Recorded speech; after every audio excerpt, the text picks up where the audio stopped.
What brought me back here was very personal. First of all, living in Santa Fe was not so good for my health, as it turned out. But the biggest reason was my son got married late in life, and he and his wife had a child. They have a daughter. And so I wanted to be, I wasn't getting any younger. I wanted to be near my family and see my granddaughter grow up. And she is absolutely the joy of my life. And she's a great artist too. She's only 5.5, but it's already obvious. So that's what brought me back here. I'm not sure, anything like this is kind of like that fable of the blind man and the elephant that feel a certain part of it and they don't see the big picture. I see my part of it, but I'm one of the things is that I'm a bit older than most of the artists in Miami. It's a very young community as a rule, and it's a very diverse community. So in that sense, it's very lively, much more than New York in a way.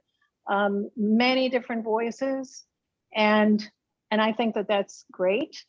I found in New York that artists were more likely to create projects for each other.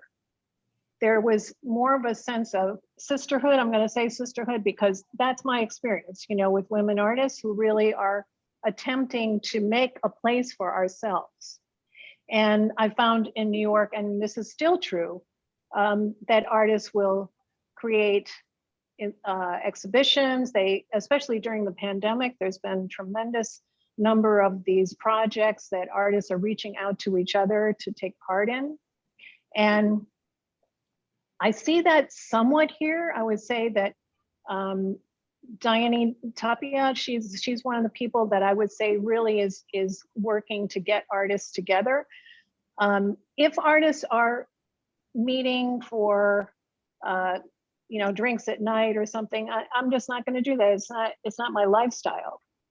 But the one person I have to give a shout out to, which I'm sure you know, is Catherine Meixell, because she has really worked to create opportunities for artists, not just her artists at Fountainhead, but all artists. She started doing this thing called Meet, where there was food supplied, and I think that the Dela Cruzes might have paid for it or something. We could go and have a free meal once a month and meet with other artists, and that was great.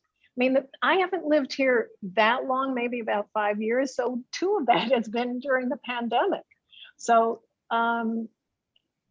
that changed everything. And it is amazing how vibrant an art community there is in Miami. So I get great inspiration from it. I love now that there is a wonderful museum, PAM and ICA and the Dela Cruz collection and MoCA in North Miami. None of that was here before. And so there's plenty to be inspired by. There's plenty to sort of think that you're in a place that has great energy. I guess that's what I would say.